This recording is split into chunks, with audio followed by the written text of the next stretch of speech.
너희에게 충만하게 하사 성령의 능력으로 소망이 넘치게 하시기를 원하노라. 아멘.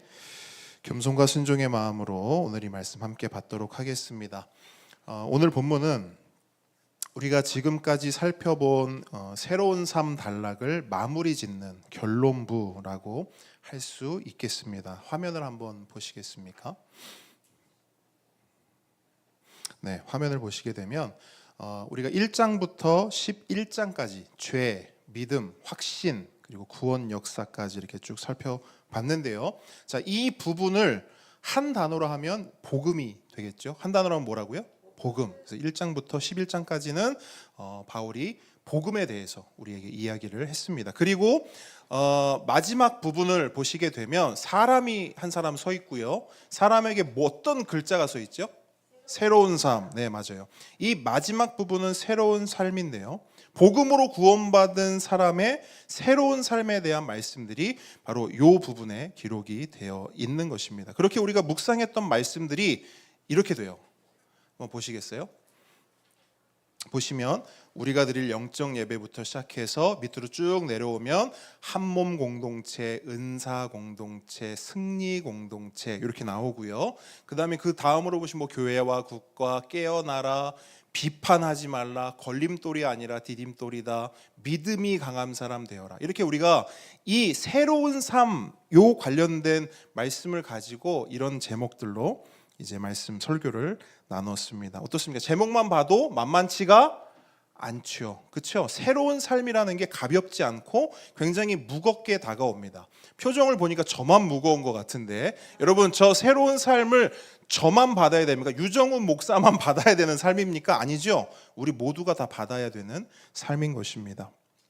근데 만만치가 않은 거예요. 그런데 우리의 마음을 더 불편하고 답답하게 하는 것은 뭐냐면 설교 제목 그리고 말씀의 내용들이 우리의 삶과 가깝다 멀다. 가깝습니까? 설교와 우리가 들었던 말씀들이 들을 때는 좋아요. 들을 때는 아멘도 돼요. 그런데 막상 그 말씀을 가지고 우리가 살아내려고 하면 그 말씀들이 우리의 삶과 가깝습니까? 아니면 동떨어져 있습니까? 동떨어져 있다는 거예요. 분명히 지난주에도 어떤 사람이더라? 믿음이 약한 사람 아니면 믿음이 강한 사람? 믿음이 강한 사람. 한 주간의 삶을 돌아보십시오. 우리의 믿음은 강했습니까? 약했습니까? 분명히 디딤돌이 되라고 하는데 우리의 삶을 돌이켜보면 디딤돌일 때보다 걸림돌일 때가 훨씬 많다라는 거예요. 그래서 제가 이 설교 제목들을 쭉 나열하면서 제가 한번 생각을 해봤습니다. 상상을 해봤어요. 이 로마서 편지, 이 로마서 말씀을 받은 당시 로마 교회 성도들은 어땠을까?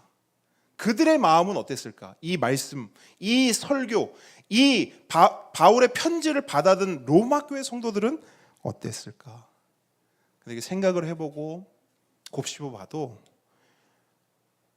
우리와 크게 다르지 않을 것 같다라는 생각이 듭니다. 왜냐하면 우리가 이미 로마서 이 새로운 삶 부분에서 살펴보았듯이 그들의 신앙 현실과 삶의 형편도 우리와 크게 다르지 않다라는 거예요. 바울은 그들에게 공동체를 이야기했습니다. 한 몸이 되라고 했어요. 근데 그들이 한 몸이 됐나요? 아니요. 쪼개지고 찌개지고 깨졌어요. 여러분의 은사를 다른 지체들을 위해 마음껏 사용하십시오라고 바울은 이야기했습니다. 근데 어떡하죠? 그 은사를 가지고 섬겼나요? 아니요. 그 은사를 가지고 어깨에 뽕이 잔뜩 들어가서 다른 사람들을 정죄하기 바빴어요. 그래서 서로 비판하지 마십시오 이야기했음에도 서로 비판합니다. 아, 고기 왜 먹는데?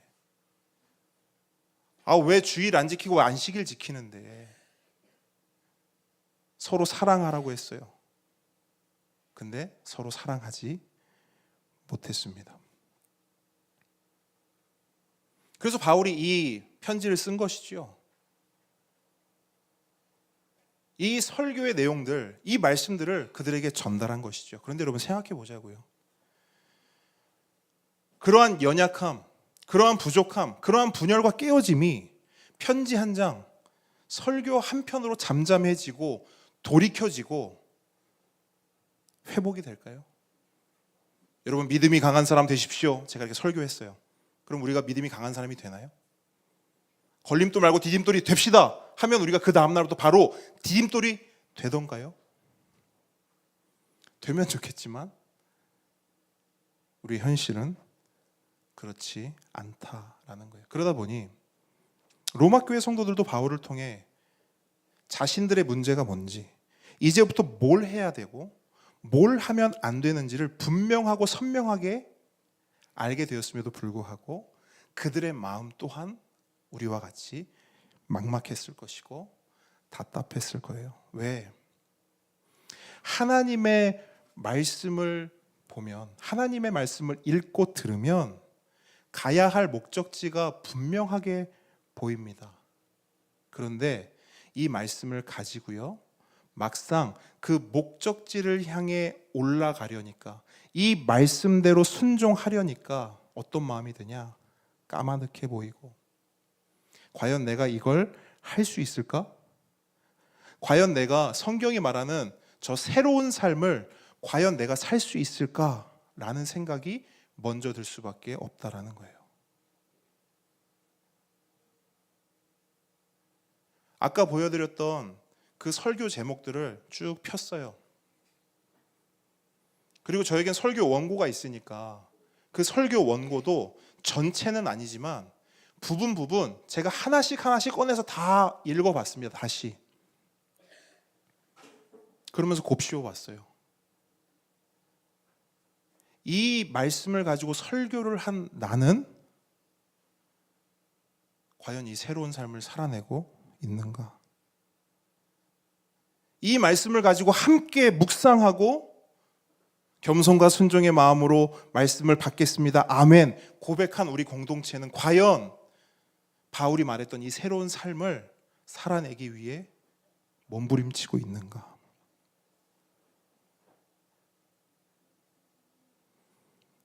솔직히 저는 기운이 좀 빠졌습니다. 낙심이 되었어요. 우리 공동체는 둘째 치고라도 저의 삶을 깊이 묵상하고 돌이켜보니까 여전히 제자리 걸음이고 아직도 갈 길이 멀어 보여서 그냥 힘이 빠지고 낙심이 됐어요. 나름대로 애를 막 썼단 말이에요. 그래서 좀 이제 괜찮아졌네 생각했어요. 근데 어느 날 보면 어때요? 전혀 괜찮아지지 않은 거예요. 디딤돌이 되고 싶었어요. 발버둥 쳤어요. 그래서 이제 좀 납작 엎드려서 누군가를 좀 돕고 섬길 수 있겠구나. 마음 한켠에 자신감을 가졌단 말이에요. 근데 어느 날 보니 여전히 걸림돌인 거예요. 우리가 말씀을 나누면서 계속 이야기를 나눴습니다. 나는 죽고 누가 살아야 된다? 예수님. 맞아요. 그게 새로운 삶이잖아요. 그게 믿음이 강한 사람 아닙니까? 내가 죽고 예수님이 사는 거. 근데 현실이 어떠냐면 자꾸 내가 죽는 게 아니고 내가 누굴 죽여요? 예수님을 계속 죽이는 거예요. 내가 사는 거예요.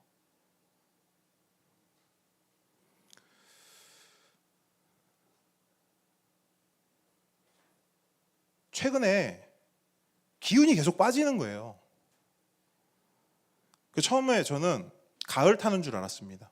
근데 지금 가을이 지난 지가 언제입니까? 그렇죠? 겨울이잖아요. 그래서 건강 때문인가? 라고도 생각을 했었어요. 건강 때문인가? 몸이 자꾸 으슬으슬하고 계속 이게 이렇게 돼서 마음도 이렇게 되는 건가? 근데 그것도 아니더라고요. 그래서 전도사님과 다른 목사님들께 저의 이런 마음들을 좀 나눴어요. 이런 자꾸 마음이 들고 이런 생각이 든다. 그랬더니 연말이라서 그럴 수 있다는 거예요. 연말이라서. 그러니까 올 한 해 사역을 마무리하고 이제 내년 사역을 준비하고 고민하면서 이런저런 복잡한 것 때문에 그럴 수 있다라는 거죠. 근데 제가 오늘 본문 말씀을 묵상하고 설교를 준비하면서 확실히 알았어요. 이것 때문이구나. 이것 때문에 지금 내가 이렇게 기운이 빠지고 자꾸 낙심이 되는 거구나. 해도 안 되고 애쓰고 애써도 제자리 걸음인 이런 현실과 상황 앞에서 자꾸 기운이 빠지고 낙심이 되는 거구나. 여러분, 낙심이란 말은 떨어질 낙에 마음 심자를 씁니다. 그래서 마음이 낮은 곳으로 떨어진 상태를 말해요. 비슷한 말로는 낙담, 상심, 실망 이런 말들이 있습니다. 여러분, 우리는 언제 실망하죠? 해도 안 될 때. 그럼에도 불구하고 또 해도 안 될 때. 그럼에도 불구하고 또 해도 안 될 때. 그때 우리는 실망하게 돼요. 왜냐하면 왜 실망하냐면요, 더 이상 소망이 보이지 않기 때문이에요. 해도 안 돼. 또 해도 안 돼. 더 이상 소망이 안 보여. 희망이 안 보여. 그때 우리는 실망하게 되는 거예요. 나는 안 되구나. 나는 아무리 애써도 되지 않는 거구나. 바로 그 실망감이 우리 안에 훅 찾아와 들어오면 그때 우리 마음은 저 낮은 곳으로 떨어져 낙심하게 되는 것입니다. 그래서 여러분, 만약에 로마서 말씀이 지난주 본문으로 끝이 났다면 우리는 이 로마서를 붙들고요 낙심할 수밖에 없습니다. 분명 복음으로 시작했어요. 소망이 있었어요. 그런데 새로운 삶으로 넘어가면서 우리의 연약함과 부족함이 민낯이 드러나게 되면서 복음으로도 안 되는 건가? 바울이 여기서 말하는 이 새로운 삶은 이 땅에서 절대 이루어질 수 없는 건가? 라고 하는 그 낙심에 빠질 수밖에 없다라는 거예요. 그래서 만약 지난주 본문 강한 믿음을 가진 자가 되라 라는 말씀으로 끝이 났다면 우린 둘 중에 하나예요. 둘 중에 하나. 잘 들어보세요. 이거는 해도 안 되는 거구나. 바울이 그냥 우리한테 이렇게 살라고 어떤 이상향을 제시한 거구나. 이거 실제로 되는 거 아니구나 라고 생각하면서 낙심하며 살던가. 아니면 이거는 나와 상관없는 말씀이구나. 우리와 상관없는 말씀이구나 라고 하면서 그냥 무관심 가운데 살던가. 둘 중 하나가 우리의 모습이 되는 거예요. 그리고 실제로 이 두 가지 마음으로 신앙생활을 하는 사람들이 얼마나 많은지 몰라요. 낙심 가운데 신앙생활 하는 거죠. 왜? 해도 안 되니까요. 해도 안 되니까 나와 상관없는 거구나 라고 생각해서요 내 삶과 신앙을 구분해요. 집과 교회를 구분해요. 직장과 교회를 구분해요. 집사로서의 내 삶과 그냥 바깥에서의 사는 삶을 구분한다고요. 그래서 여기서 다르고 저기서 달라요. 그런데 여러분, 우리 하나님은 얼마나 섬세하시고 철두철미하신지요. 우리가 그런 삶을 살지 않도록 너무나 시의적절한 말씀으로, 정말로 꼭 필요한 말씀으로 로마서의 결론을 내리고 있습니다. 그게 바로 오늘 본문이에요. 바울은 오늘 본문을 통해서 지금까지 했던 모든 이야기의 결론을 내립니다. 화면 한번 다시 보여주시겠어요, 전사님?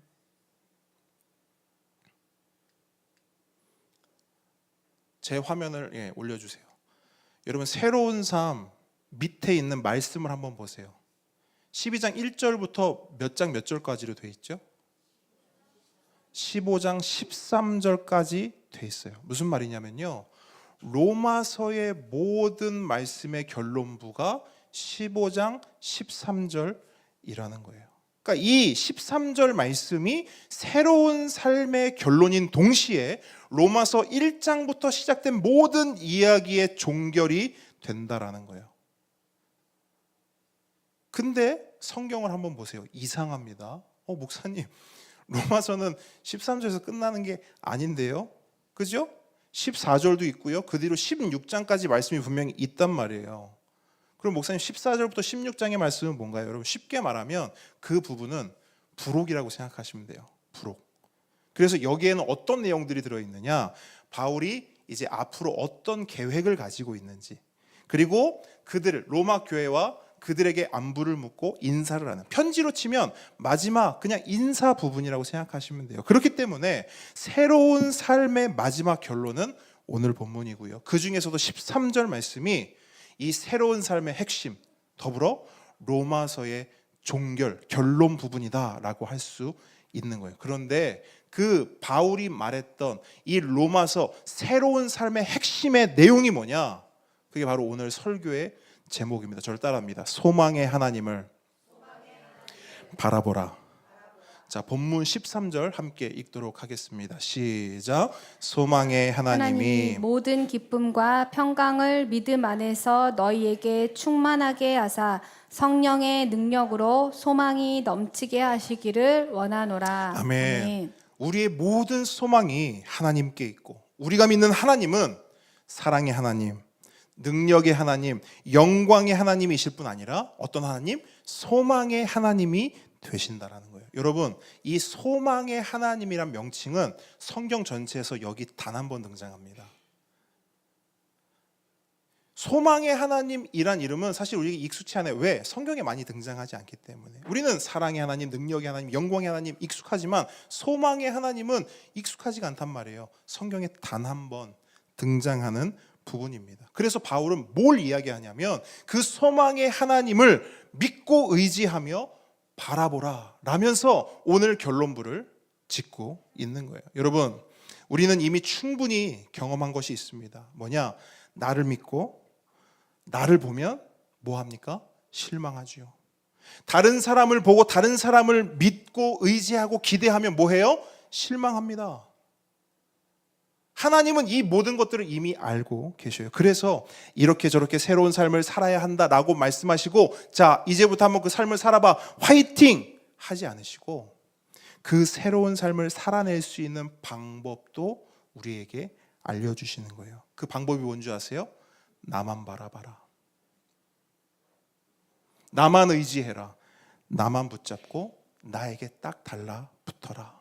그래야 소망이 있다라는 겁니다.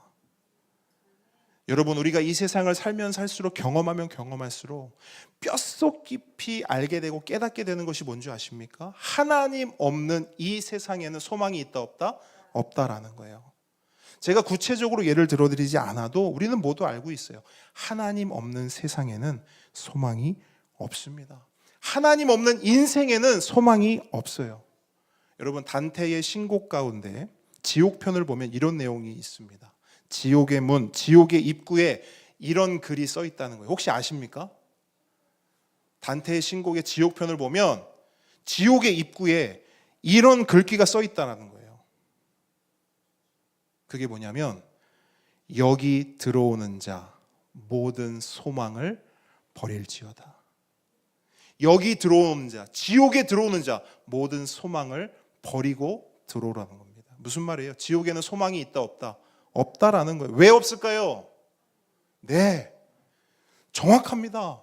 지옥에는 하나님이 계시지 않기 때문에, 하나님 계시지 않은 곳이 지옥이기 때문에 이 지옥에 들어오는 자는 소망을 아예 버리고 들어오라는 거예요.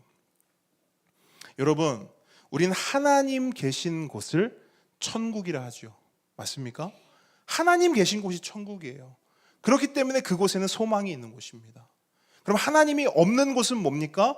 지옥이에요. 그렇기 때문에 그곳엔 소망이 없는 거예요. 그러므로 하나님께서 우리에게 나만 바라봐라, 나만 의지해라, 나만 붙잡고 나에게 딱 달라붙어 있어라, 그래야 소망이 있다라고 하시는 말씀은 우리로 하여금 천국을 살고 천국을 누리라라고 하시는 말씀인 것입니다.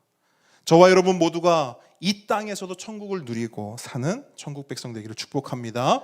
그렇다면 여러분, 그 소망의 하나님을 바라보는 것, 그분을 의지하고 붙잡는 것이 구체적으로 무엇일까요? 오늘 보면 13절은요 한 가지를 강조하고 있습니다. 바로 믿음 안에서입니다. 믿음 안에서. 여러분, 표시할 수 있는 분 한번 표시하면 좋겠어요. 무엇을 우리에게 강조하는가? 무엇이 하나님을 바라보는 것인가? 그것은 바로 믿음 안에 있는 거예요. 어떤 믿음? 뭘 믿는 믿음을 말합니까? 예수님을 믿는 믿음이에요. 예수님을 믿는 믿음 안에 있는 것, 바로 그것이 소망의 하나님을 바라보는 것이다 라고 오늘 본문은 말씀하고 있습니다. 이유가 있습니다. 왜 예수님을 믿는 것이 소망의 하나님을 바라보는 것일까? 베드로전서 1장 3절은 이렇게 말씀합니다. 우리 주 예수 그리스도의 아버지 하나님을 찬송하리로다. 그의 많으신 긍휼대로 예수 그리스도를 죽은 자 가운데서 부활하게 하심으로 말미암아 우리를 거듭나게 하사 산 소망이 있게 하시며. 아멘. 무슨 말입니까? 하나님께서 예수님을 이 땅에 보내신 이유가 우리에게 산 소망을 주시기 위함이라는 것입니다. 그렇기 때문에 그 예수님을 믿고 의지하고 바라보는 것, 그 예수님을 믿는 믿음 안에 있는 것이 소망의 하나님을 바라보는 것입니다. 그래서 오늘 본문을 보시게 되면 8절부터 12절까지요, 다른 이야기 1절 하지 않고요, 예수님에 대한 말씀과 예수님을 통해 행하신 일들을 쭉 기록하고 있습니다. 그 중에서 8절을 보시게 되면 예수님에 대해서 이렇게 말씀합니다. 우리 한번 8절 읽어보도록 하겠습니다. 시작. 내가 말하노니 그리스도께서 하나님의 진실하심을 위하여 할례의 추종자가 되셨으니 이는 조상들에게 주신 약속들을 견고하게 하시고. 아멘. 자, 이 말씀이 어떤 의미냐면, 여러분 본문을 보시면서 잘 따라오십시오. 적으실 분들은 적으시고 체크하실 분들은 체크하십시오. 자, 내가 말하노니 그리스도께서, 그렇죠? 무슨 말입니까? 예수님께서라는 말이에요. 그렇죠? 자, 하나님의 진실하심을 위하여. 이건 무슨 말이냐면요, 하나님의 신실하심을 위하여 이렇게 돼요. 또 다른 말로 우리의 모든 소망이 하나님께 있음을 증명하고 보여주시기 위하여, 이렇게 보시면 되겠습니다. 다음으로, 자, 할례의 추종자가 되셨으니. 자, 이건 좀 이해하기 어려운 말이에요. 잘 들어보셔야 돼요. 할례의 추종자가 되셨으니, 이건 다른 말로 뭐라고 할 수 있냐면 유대인들을 섬기는 수종자가 되셨으니, 이렇게 이해하시면 되겠어요. 자, 그 다음으로 이는 조상들에게 주신 약속들을 견고하게 하시고, 다른 말로 그렇게 하신 이유가 있는데 그게 뭐냐? 하나님께서 이스라엘에게 약속하신 그 언약을 이루기 위함이다라는 거예요. 자, 제가 풀어서 설명해 드렸는데도 이해가 잘 안 되시죠? 다시 한번 쉽게 설명합니다. 잘 들어보세요. 자, 여러분 구약을 보시면 하나님께서 누구를 가장 먼저 부르시죠? 창세기 한 사람 딱 부르십니다. 구약 아브라함을 부르셔요. 그죠? 그리고 이스라엘 민족을 세웁니다. 아브라함의 후손인 이스라엘 민족을 세우셔서요, 약속하시고 언약을 주십니다. 크게 세 가지 약속 언약을 주십니다. 첫 번째 뭐냐? 땅 줄게. 그죠? 땅 줄게. 두 번째 뭐냐? 후손 줄게. 그렇죠? 마지막 세 번째 뭐냐? 복 줄게. 그죠? 후손, 땅, 복 준다는 거예요. 그러면서 이제부터 나는 너희들의 하나님이 될 테니 너희들은 나의 뭐가 되라? 그렇죠. 나는 너희들의 하나님이 되고 너희는 나의 백성이 되리라. 다른 말로 나는 이제 너희들만 사랑할게. 너희들도 누구만 사랑해라? 나만, 하나님만 사랑해라. 자, 이 언약을 구약에서 맺은 거예요.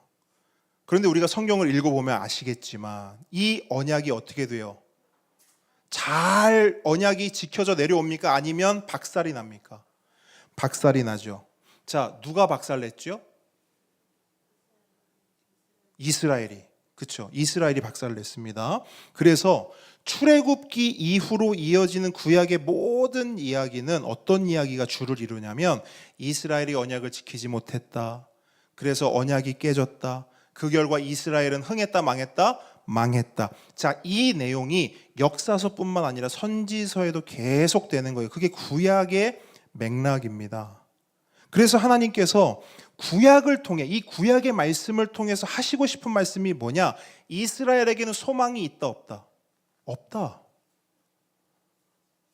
이스라엘에게 소망이 없다라는 거예요. 왜? 그들에겐 율법을 지킬 능력도 없고 하나님 백성이 될 실력도 없다라는 거예요. 그래서 이스라엘에게는 소망이 없다.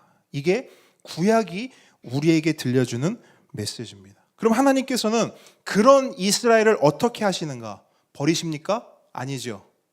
그렇죠? 치워버리세요? 아닙니다.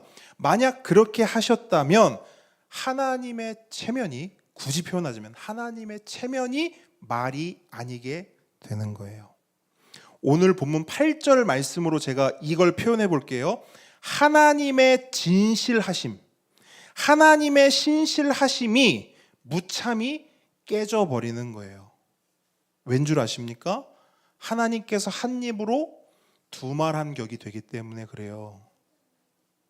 하나님께서 분명히 이스라엘을 자기 백성 삼으시고 땅과 후손과 복을 주신다고 호언장담하셨어요. 약속 언약하셨습니다. 그런데 이스라엘이 실력 없고 실패했다 그러면서 이스라엘을 그냥 버려버리면 하나님도 똑같이 어떻게 되는 거예요? 똑같이 실력 없고 실패한 무능한 하나님, 그 말씀을 해놓고도 지키지 못하고 성취하지 못하는 그런 실없는 하나님이 되시는 겁니다.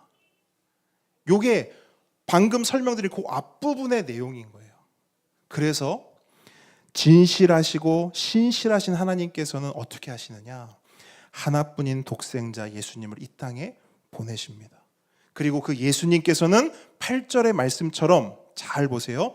하나님의 진실하심을 위하여, 하나님의 말씀이 헛되지 않다라는 것을 지켜내기 위하여 뭘 했다는 거예요? 기꺼이 할례의 추종자가 되었다라는 거예요.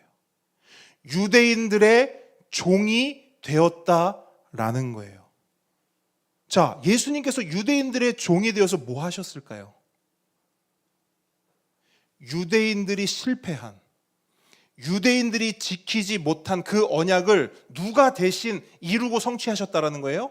예수님이요. 그게 할례의 추종자가 되셨다라는 말의 의미인 것입니다. 한마디로 아담과 이스라엘까지, 그리고 오늘날 우리까지 번번이 깨지고 실패한 하나님과의 언약을 누가 대신 다 성취하셨다? 예수님께서. 그렇기 때문에 이제는 하나님의 약속들이, 하나님의 복이 오직 예수 그리스도를 통해서만 흘러간다는 거예요.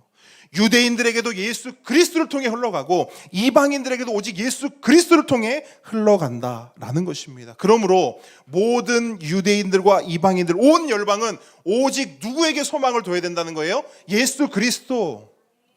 그 내용이 여러분 9절과 12절의 내용입니다.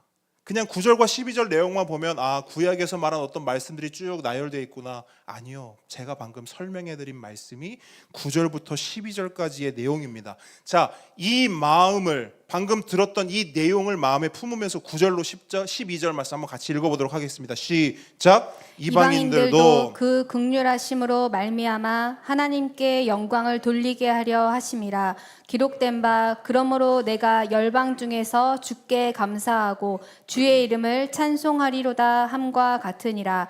또 이르되 열방들아 주의 백성과 함께 즐거워하라 하였으며 또 모든 열방들아 주를 찬양하며 모든 백성들아 그를 찬송하라 하였으며 또 이사야가 이르되 이새의 뿌리 곧 열방을 다스리기 위하여 일어나시는 이가 있으리니 열방이 그에게 소망을 두리라 하였느니라. 아멘. 아멘. 여러분, 우리의 신앙의 삶과 삶의 형편을 조금만 진지하게 들여다보면 우리는 금방 알게 됩니다. 나에게, 우리에게 소망이 있다 없다? 없다. 여러분, 바울도 동일한 고백을 하지 않았습니까? 우리가 읽고 있는 이 본문 몇 장만 앞으로 넘어가서 로마서 7장을 보면 바울이 뭐라고 고백해요? 오호라 나는 곤고한 사람이다. 난 너무나 공고한 사람입니다. 여러분, 여기서 곤고하다라는 말이 뭐냐면 정말 형편없고 초라한 존재다라는 거예요. 나는 정말 형편없고 초라한 존재입니다. 말 그대로 저는 진짜 소망 없는 그런 존재입니다. 나를 보고 내 마음을 들여다보고 내 삶을 보면 정말 초라하고 형편없어서 소망이 없다라는 거예요. 그런데 24절에서 바울이 나는 공고한 사람, 소망 없는 사람입니다 이렇게 얘기하거든요. 근데 25절 바로 그 다음 절에서 바울이 뭐라고 얘기를 하냐면 갑자기 이렇게 말해요. 우리 주 예수 그리스도로 말미암아 하나님께 감사하리로다. 한 절 바로 앞에 나는 공고합니다, 형편없습니다, 초라합니다, 소망 없습니다 했어요. 근데 바로 뭐라고 했냐면 예수님 때문에, 그러나 예수님 때문에 하나님께 감사합니다. 무슨 말일까요? 나에겐 소망 없지만 누구에게 소망이 있다? 예수께. 그 예수님을 보내주신 하나님께 감사합니다라고 고백하고 있는 거예요. 예수님께서 우리의 실패를 성공으로 바꾸셨고, 아멘. 우리의 무능을 능력으로 바꾸셨으며 우리의 죽음을 생명으로 변화시켜 주셨기 때문입니다. 그러므로 우리는 오직 예수님을 믿는 믿음 안에서 우리의 삶을 살아내야 합니다. 특별히 언제 그래야 되냐면요, 삶이 갑갑할 때, 삶이 답답할 때, 나에게 실망하고 다른 누군가 때문에 낙심이 되어 힘이 쭉 빠지고 절망스럽고 초라해지고 나는 아무것도 아니구나, 나는 형편없구나, 나는 곤고하구나 라는 생각이 들 때, 바로 그때 더 예수님을 믿고 의지하고 붙잡아야 하는 것입니다.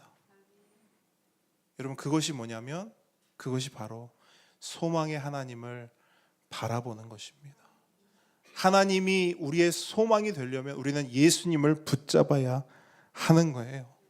그렇게 소망의 하나님을 붙잡을 때 13절 말씀처럼 소망의 하나님께서 우리 가운데 모든 기쁨과 평강을 믿음 안에서 충만하게 풍성하게 부어 주실 줄 믿습니다. 특별히 성령의 능력으로 우리 삶 구석구석까지 소망이 넘치게 하신다 약속하고 있는 거예요. 말씀을 정리합니다.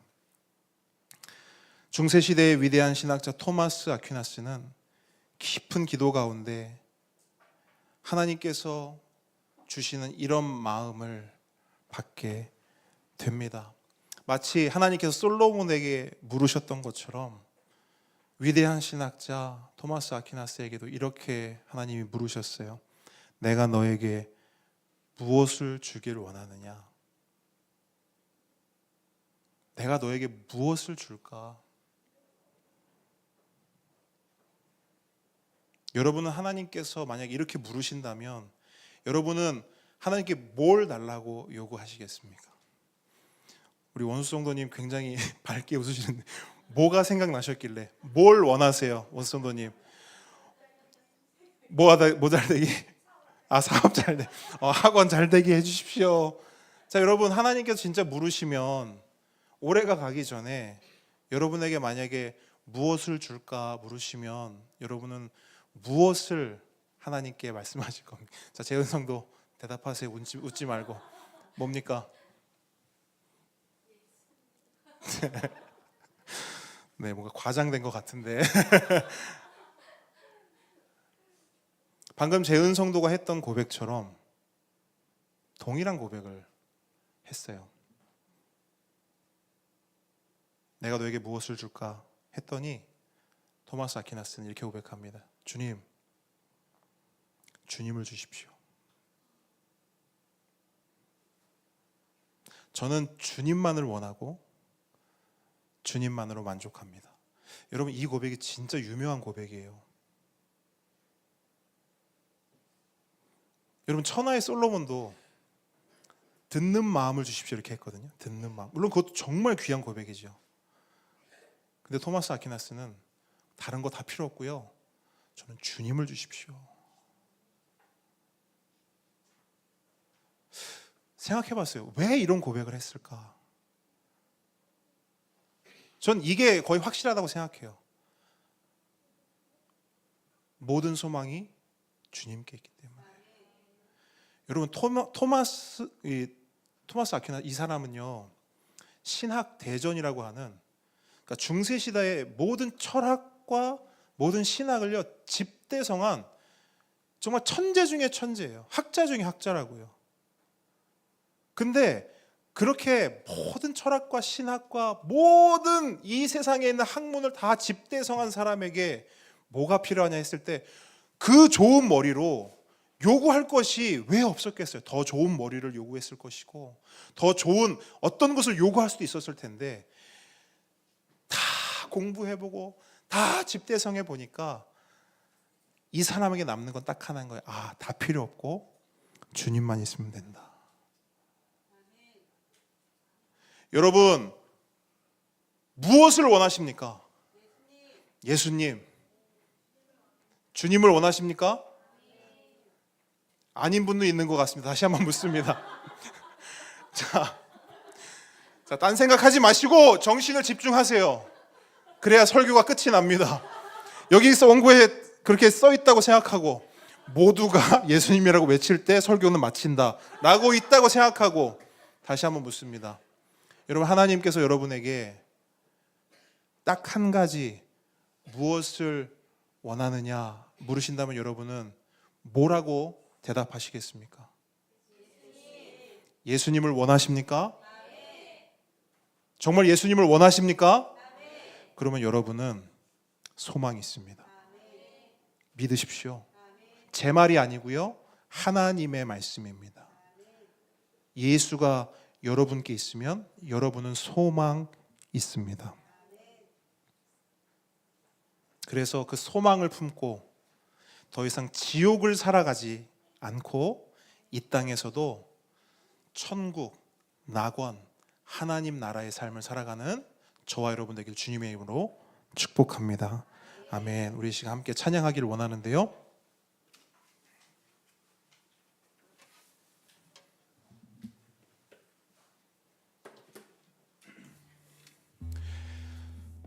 이미 주님만이 소망 되신다는 것을 알았던 우리 믿음의 선배들은 이미 수백 년 전부터 이 고백을 하면서 살았습니다.